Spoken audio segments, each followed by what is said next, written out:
আসসালামু আলাইকুম আরাহমাতুল্লাহ। প্রিয় শিক্ষার্থী বন্ধুরা, আজকের আলোচ্য বিষয় হবে BBA department of accounting second year intermediate accounting part এ সংক্ষিপ্ত প্রশ্ন। এটা হলো সাজেশন তোমার, যেটা 100% কমন আসার সম্ভাবনা আছে ইনশাআল্লাহ। প্রিয় শিক্ষার্থীরা, এই যে প্রশ্নগুলো দেয়া আছে, এই শর্ট প্রশ্ন এগুলো পড়লেই হবে, এর থেকে বাড়তি আর প্রশ্ন পড়ার তোমাদের প্রয়োজন নেই। তাহলে কথা না বেরিয়ে চলো শুরু করি। প্রশ্ন 1 আছে হিসাব বিজ্ঞান কি। এটা 95% আসার সম্ভাবনা আছে। দেখো, এটার উত্তর হবে যে হিসাব বিজ্ঞান একটি তথ্য ব্যবস্থা যেটি একটি প্রতিষ্ঠানের অর্থনৈতিক ঘটনাসমূহকে শনাক্ত করে, লিপিবদ্ধ করে এবং তা তথ্য ব্যবহারকারীর নিকট সরবরাহ করে। প্রশ্ন 2 আর্থিক হিসাব বিজ্ঞান কি। এটা আসার 99% সম্ভাবনা আছে। সেটা হলো যে হিসাব বিজ্ঞানের একটি ক্ষেত্র যা বিনিয়োগকারী, পাওনাদার এবং অন্যান্য বহিঃব্যবহারকারীদেরকে অর্থনৈতিক এবং আর্থিক তথ্যাবলী সরবরাহ করে। প্রশ্ন 3 যে পূর্ণরূপ লিখো। AICPA 2 number, AAA 3 number, FASB। দেখো, তাহলে আমরা শুরুতে AICPA এর পূর্ণরূপ হবে, এতে হয় আমেরিকান, আইতে হয় ইনস্টিটিউট, সিতে হয় সার্টিফাইড, পিতে হয় পাবলিক, এতে হয় অ্যাকাউন্টিং বা অ্যাকাউন্টেন্ট, সরি। তাহলে এটার একত্রে বলবা যে American institute of certified public accountant. 2 number AA American accounting association. 3 number FASB financial accounting standard board. এরপরে প্রশ্ন 4 যে IASC এর পুরো নাম কি বা পূর্ণরূপ লেখলেও হবে। সেটা হলো যে ইন্টারন্যাশনাল অ্যাকাউন্টিং স্ট্যান্ডার্ড কমিটি। এই যে তোমার পূর্ণরূপ আছে, এই পূর্ণরূপগুলো তোমার এইখান থেকে দেখবা মিনিমাম আনাইলেও একটা না একটা কমন পড়ছি। এই জন্য এই কয়টা তোমরা সবাই কিন্তু একেবারে মুখস্থ করবাই, একেবারে বাধ্যতামূলক করবাই। এরপরে প্রশ্ন 5 ধারণাগত কাঠামো কী।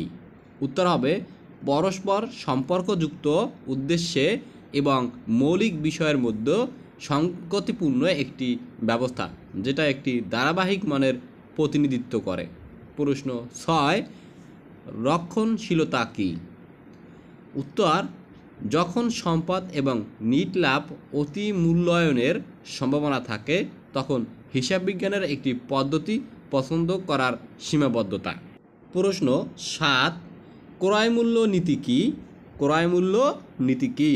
উত্তর হবে একটি নীতি যেখানে সম্পত্তিকে তাদের ঐতিহাসিক মূল্যে লিপিবদ্ধ করা হয়। প্রশ্ন 8 পূর্ণ প্রকাশ নীতি কী। পূর্ণ প্রকাশ নীতি কী। উত্তর হবে নীতি যে পরিস্থিতি এবং ঘটনাগুলি যা আর্থিক বিবৃতি ব্যবহারকারীদের মধ্যে পার্থক্য করে তা প্রকাশ করা উচিত। প্রশ্ন 9 সর্বজন স্বীকৃত হিসাববিজ্ঞান নীতিমালা কী। উত্তর হবে আর্থিক প্রতিবেদনের উদ্দেশ্যে এক সেট নিয়ম ও স্বতঃসিদ্ধ যেগুলোর কর্তৃপক্ষীয় অনুমোদন আছে। প্রশ্ন 10 আন্তর্জাতিক হিসাবমান বোর্ড কী। উত্তর হবে একটি হিসাববিজ্ঞান সংস্থা যাদের উদ্দেশ্যে ব্র্যান্ড আন্তর্জাতিক হিসাবমান প্রণয়ন ও প্রকাশ করা যাবে তাদের বিশ্বব্যাপী গ্রহণযোগ্যতা। প্রশ্ন 11 আর্থিক হিসাববিজ্ঞান কী। আর্থিক হিসাববিজ্ঞান কী। উত্তর হবে হিসাববিজ্ঞানের একটি ক্ষেত্র যা বিনিয়োগকারী, পাওনাদার ও অন্যান্য বহিঃব্যবহারকারীদেরকে অর্থনৈতিক এবং আর্থিক তথ্যাবলী সরবরাহ করে। প্রশ্ন 12 পাবলিক হিসাববিজ্ঞান কী। উত্তর হবে হিসাববিজ্ঞানের একটি ক্ষেত্র যেখানে হিসাববিজ্ঞানীগণ সাধারণ জনগণকে দক্ষ সেবা দেয়। প্রশ্ন 13 নৈতিকতা বলতে কী বোঝো।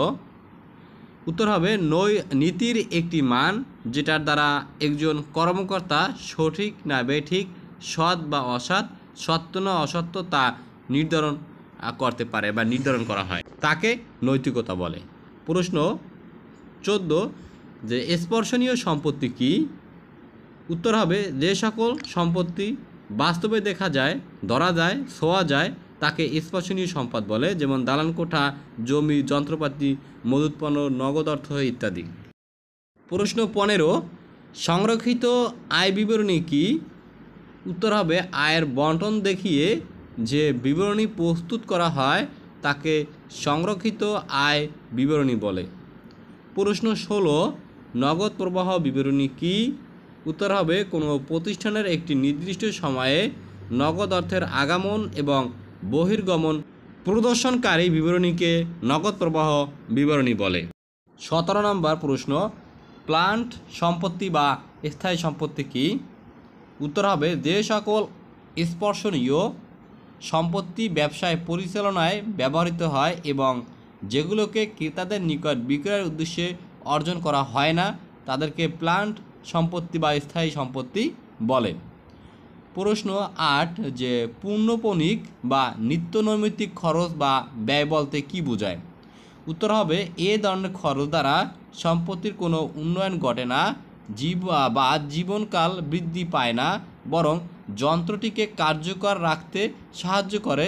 এ ধরনের খরচের উপযোগী আর্থিক বছরের মধ্যেই শেষ হয় বিদায় এগুলোকে মুনাফাজাতীয় ব্যয় বা রেভিনিউ এক্সপেন্ডিটর হিসাবে গণ্য করা হয় এবং লাভের বিপরীতে চার্জ করা হয়, যেমন সংরক্ষণ খরচ, মেরামত খরচ ইত্যাদি। বা তোমরা এভাবে দিতে পারো যে ব্যয়গুলো প্রতিষ্ঠান পরিচালনার জন্য প্রতিনিয়ত ব্যয় করা হয় তাকে মূলত নিত্যনৈমিত্তিক খরচ বলে। প্রশ্ন 19, অবচয় কি? কোনো প্লান্ট সম্পত্তির ব্যয়কে এর কার্যকাল আয়ুষ্কালের মধ্যে যুক্তিসঙ্গত এবং সুশৃঙ্খলভাবে খরচ হিসাবে বণ্টন করাকে অবচয় বলে। প্রশ্ন 20, নিঃশেষণ কি?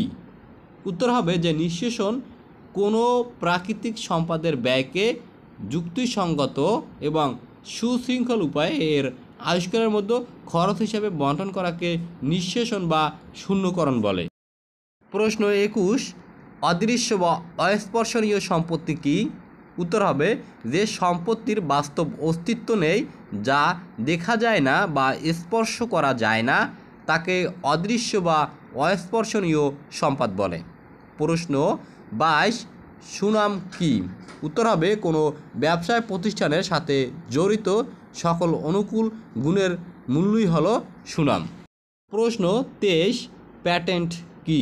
উত্তর হবে আবিষ্কৃত কোনো কিছুর ব্যবহারের পরিপূর্ণ অধিকার মঞ্জুর বা প্রদানই হলো প্যাটেন্ট।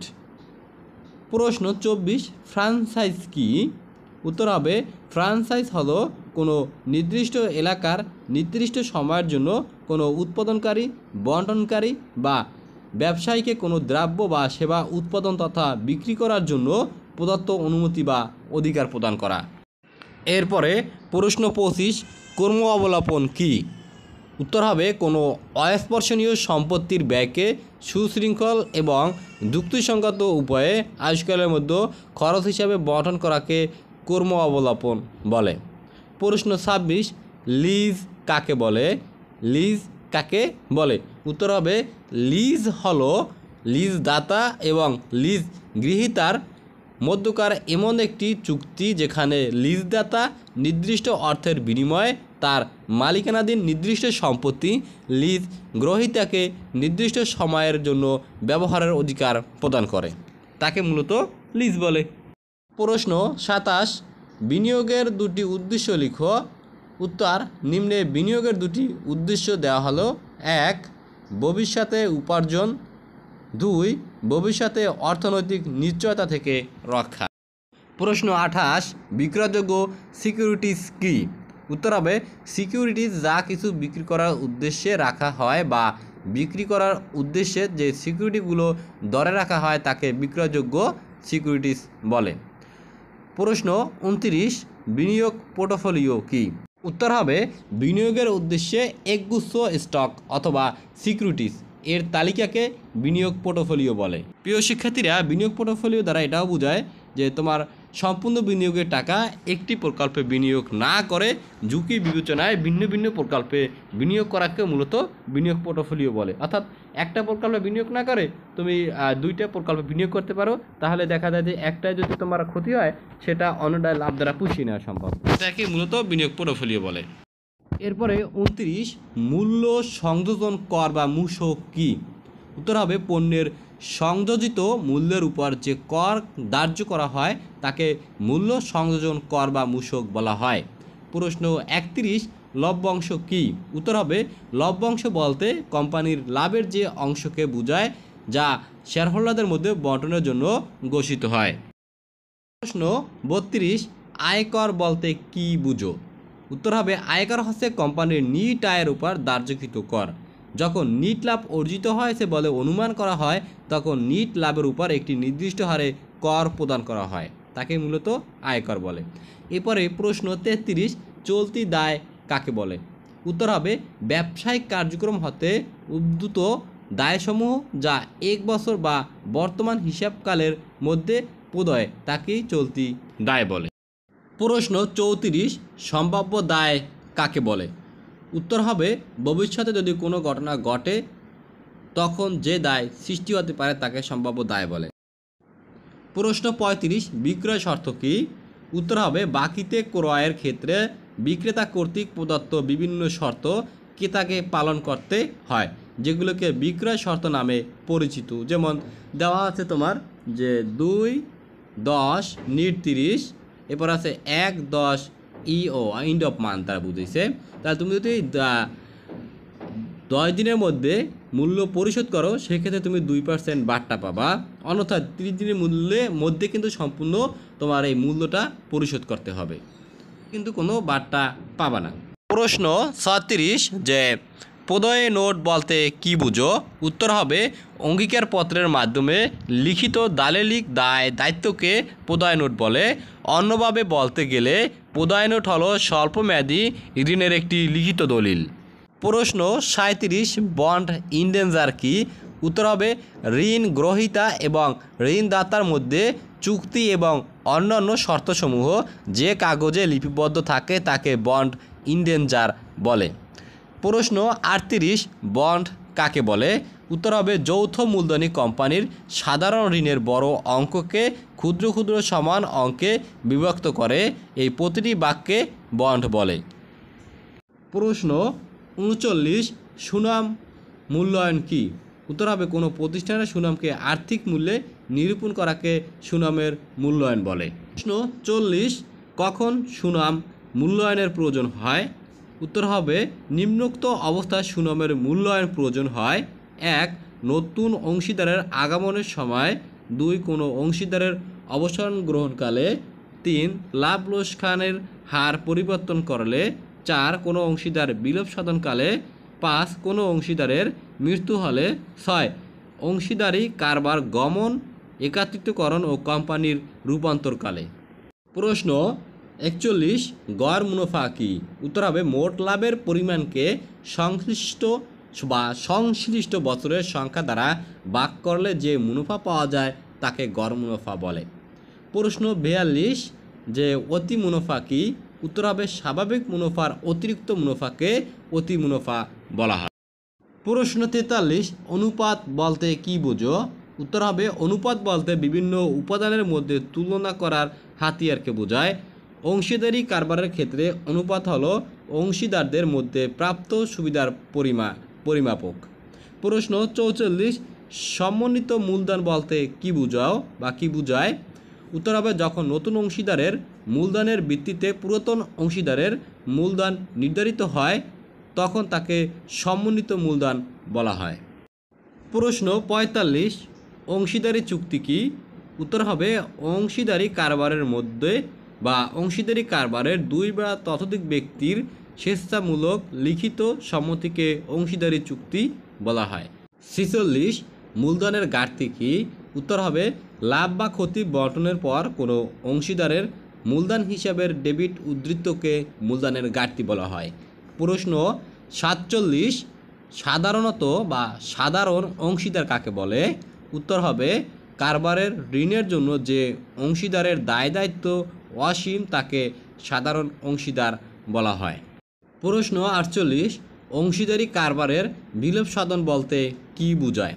উত্তর হবে ব্যবসার সমাপ্তি না ঘটে বিদায় অথবা আগমনের মাধ্যমে অংশীদারদের মধ্যে পরিবর্তন হওয়াকে অংশীদারি কারবারের বিলোপ সাধন বলা হয়। প্রশ্ন 49, অংশীদারি কারবারের অবসর গ্রহণ বলতে কী বুঝো? উত্তর হবে চলমান কারবারের অংশীদারদের মধ্য হতে এক বা একাধিক অংশীদারের ইচ্ছাকৃতভাবে বা অনিচ্ছাকৃতভাবে কারবার ত্যাগ করাকে অংশীদারি কারবারের অবসর গ্রহণ বলে।